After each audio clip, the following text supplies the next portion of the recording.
Secara garis besar jamaah sekalian, sebab-sebab perpecahan ada 3. Sebagaimana dikatakan oleh Az-Zahid Yahya bin Mu'adz Ar-Razi rahimahullahu ta'ala, yang wafat tahun 258 Hijriyah. Dinukil oleh Asy-Syatibi rahimahullah di dalam Al-I'tisam. Ikhtilafun nasi kullihim yarji'u ila 3 usulin. Perselisihan yang terjadi pada seluruh manusia karena penentangan terhadap 3 pokok ajaran Islam. 3 pokok ajaran Allah Azza wa Jalla. Ini 3 pokoknya. Kalau cabangnya sangat banyak. Falikulli wahidin minha diddun. Setiap pokok ajaran memiliki lawannya. Faman saqata anhu waqa'a fi diddihi. Maka siapa yang menyelisihi satu pokok ajaran, ia akan terjerumus pada lawannya. Yang pertama adalah at-tauhid. Mentauhidkan Allah Subhanahu wa ta'ala. Beriman hanya kepadanya sebagai Rabb kita dan sebagai satu-satunya yang berhak disembah. Wadidduhu asyirku. Dan lawannya yang menyebabkan manusia terpecah belah adalah syirik. Inilah jamaah sekalian sebab perpecahan manusia yang pertama. Adanya orang yang berbuat dosa syirik. Sebagaimana Allah sebutkan juga di surat Al-Baqarah ayat 213. Kana nasu ummatan wahidata. Dulu manusia adalah umat yang satu. Diriwayatkan dari para ulama salaf, dari Ibnu Abbas radhiyallahu anhuma, dari Ikrimah rahimahullah, dan para ulama yang lainnya. Kana baina Adam wa Nuh 'asharatu qurun kulluhum 'alal Islam. Antara Nabi Adam dan Nabi Nuh alaihi wassalam ada 10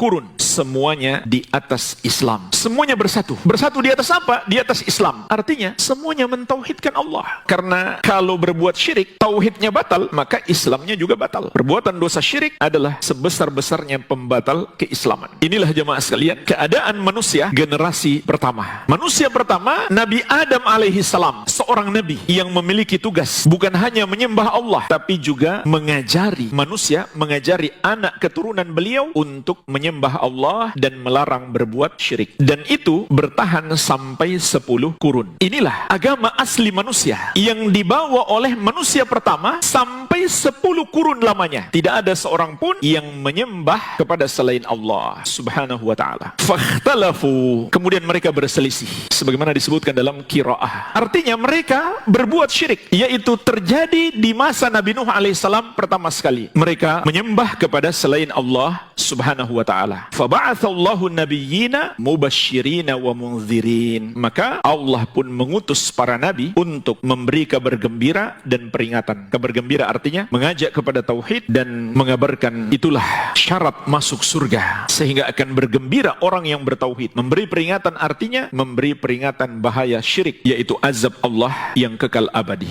Jadi ayat ini berbicara tentang awal perpecahan umat manusia. Dulu mereka satu, kemudian terjadilah perpecahan karena ada orang yang berbuat syirik, yang menyembah atau menuhankan selain Allah Subhanahu wa ta'ala. Manusia pun terbagi 2, antara yang menyembah Allah dan yang menyembah selain Allah. Kemudian sebab perpecahan yang kedua, kata Yahya bin Mu'adz Ar-Razi rahimahullah, was sunnatu wa didduha al bid'ah. Pokok ajaran Islam yang kedua adalah sunnah, lawannya adalah bid'ah. Artinya dengan sunnah umat yang bertauhid bersatu. Karena ada yang berbuat bid'ah, maka mereka terpecah belah. Sebagaimana Allah ingatkan juga dalam surat Al-An'am ayat 153. Wa anna hadza sirati mustaqiman fattabi'uh wa la tattabi'us subula fatafarraqa bikum an sabilih dzalikum wasaqum bihi la'allakum tattaqun. Dan bahwasannya kata Allah, inilah satu jalanku yang lurus, maka ikutilah jalan itu dan janganlah kalian mengikuti as-subul, jalan-jalan yang lain, karena itu akan membuat kalian terpecah belah dari jalan Allah yang lurus tersebut. Demikianlah Allah wasiatkan kepada kalian agar kalian bertakwa. Ayat ini menerangkan kepada kita penyebab umat Islam berpecah belah karena mengikuti as-subul, jalan-jalan yang lain selain daripada jalan Allah tersebut. Maka Imam Mujahid rahimahullah, imam besar ahli tafsir dari generasi tabi'in, mengatakan yang dimaksud dengan as-subul al-bid'u wasyubuhat, jalan-jalan lain yang membuat kalian terpecah belah dari jalan Allah adalah bid'ah-bid'ah dan syubhat-syubhat. Adanya orang-orang yang mengada-ada dalam agama yang tidak berdasarkan petunjuk Nabi Muhammad SAW, dan adanya orang-orang yang menyebarkan syubhat. Menyebarkan syubhat itu artinya jemaah sekalian, dia berdalil tapi untuk mendukung bid'ah, bukan mendukung sunnah, karena dalil itu tidak dia pahami seperti yang dipahami oleh Rasulullah SAW dan para sahabat radhiyallahu taala anhum ajma'in. Itu namanya syubhat. Inilah penyebab umat Islam terpecah belah. Tapi sebagaimana kata Syekh, keadaan terbalik ketika kita mengingatkan bahaya bid'ah, ketika kita mengajak umat Islam meninggalkan bid'ah, maka kita yang akan dituduh sebagai pemecah belah. Padahal mengajak kepada sunnah itulah ajakan kepada persatuan yang sebenarnya. Maka kita pun paham jemaah sekalian, berdasarkan ayat ini, persatuan yang diinginkan oleh Allah Subhanahu wa taala bukan asal kita bersama-sama atau kita bikin organisasi, kita namakan persatuan kaum muslimin atau bahkan persatuan seluruh organisasi dan partai Islam. Kalau perlu semuanya dikasih kartu anggota atau bikin aksi bersama, kumpulkan semua umat Islam, forum kesatuan aksi umat Islam. Bukan itu artinya bersatu, tapi bersatu yang dimaksud dalam syariat adalah mengikuti jalan Rasulullah sallallahu alaihi wasallam dan para sahabat radhiyallahu taala anhum ajma'in. Sebagaimana juga beliau telah mengingatkan dalam hadis yang masyhur, haditsul iftiraq, wa sataftariqu ummati ala 73 firqah kulluha finnari illa wahidah ma ana alaihi wa ashabi. Umatku akan berpecah menjadi 73 golongan, semuanya di neraka. Artinya semuanya tersesat kecuali satu, hanya satu yang selamat, karena hanya satu itu yang benar. Ma ana alaihi wa ashabi, yang mengikuti aku dan para sahabatku.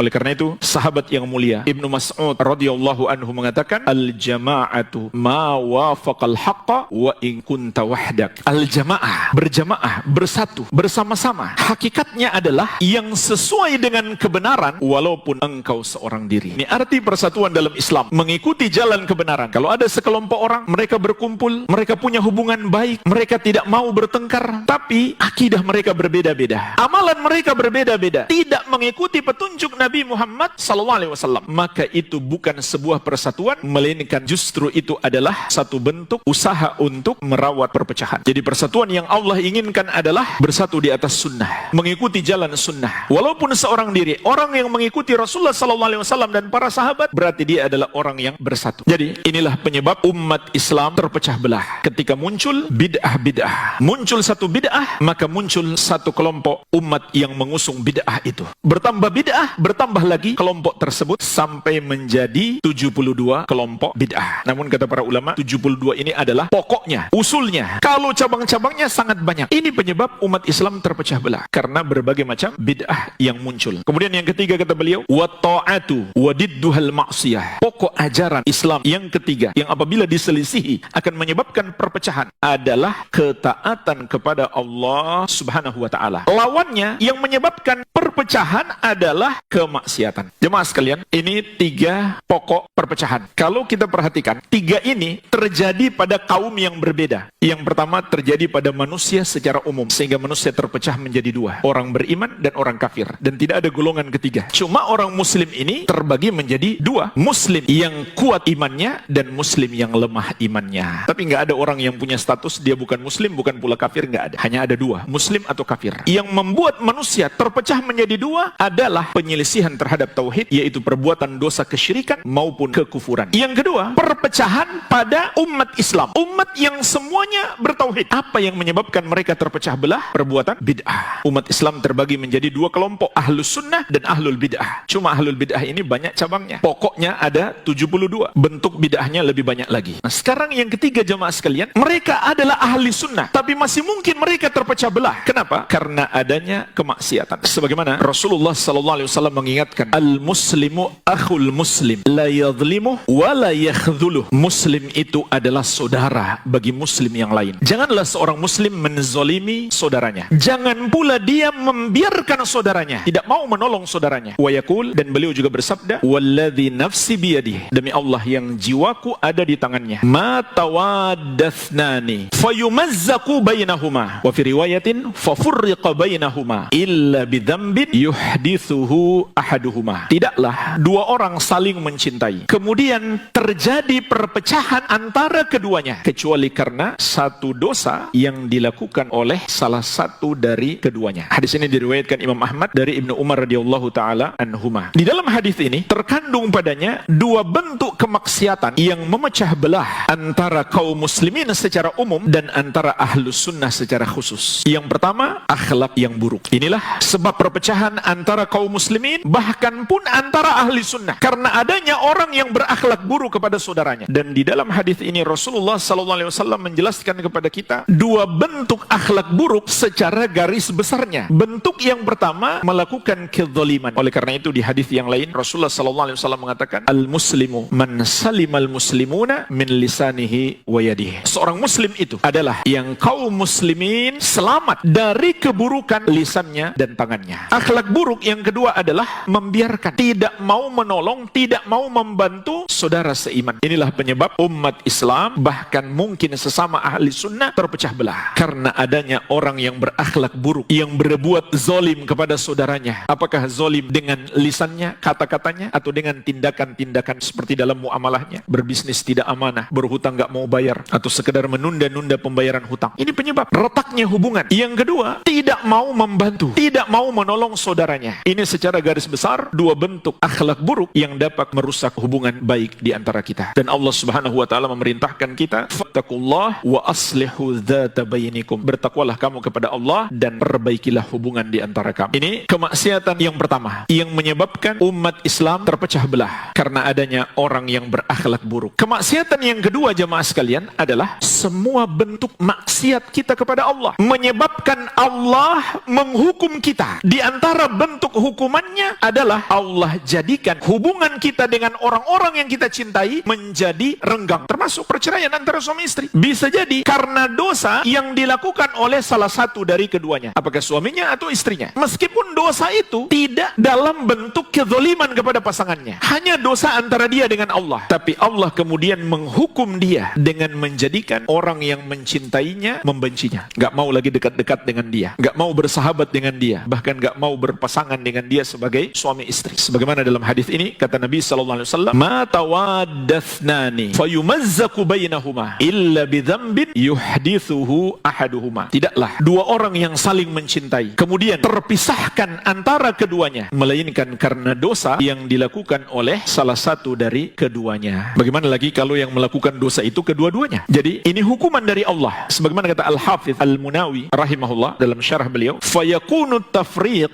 uqubatan lidzalika dzambi. Maka terjadinya perpecahan, perpisahan atau perselisihan itu sebagai hukuman terhadap dosa tersebut. Sampai kata beliau, idza wajadta min ikhwanika jafaan fatub ilallah. Jika engkau dapati sikap yang kurang baik dari saudara-saudaramu terhadap dirimu, maka bertobatlah kepada Allah. Fa innaka ahdathta dzamban. Karena itu disebabkan engkau melakukan dosa, maka Allah berikan hukuman kepadamu. Wa idza wajadta minhum ziyadata wuddin fadzalika li ta'atin ahdathtaha fashkurillaha ta'ala. Namun apabila engkau dapati dari saudara-saudaramu mereka semakin mencintaimu, itu karena ketaatanmu kepada Allah. Walaupun mungkin bukan dalam bentuk berbuat baik kepada mereka, tapi karena sholatnya, puasanya, dan lain-lain, maka Allah berikan kepadanya anugerah. Orang-orang yang mencintainya semakin mencintainya. Fashkurillaha ta'ala. Maka kata beliau, bersyukurlah kepada Allah Subhanahu wa ta'ala.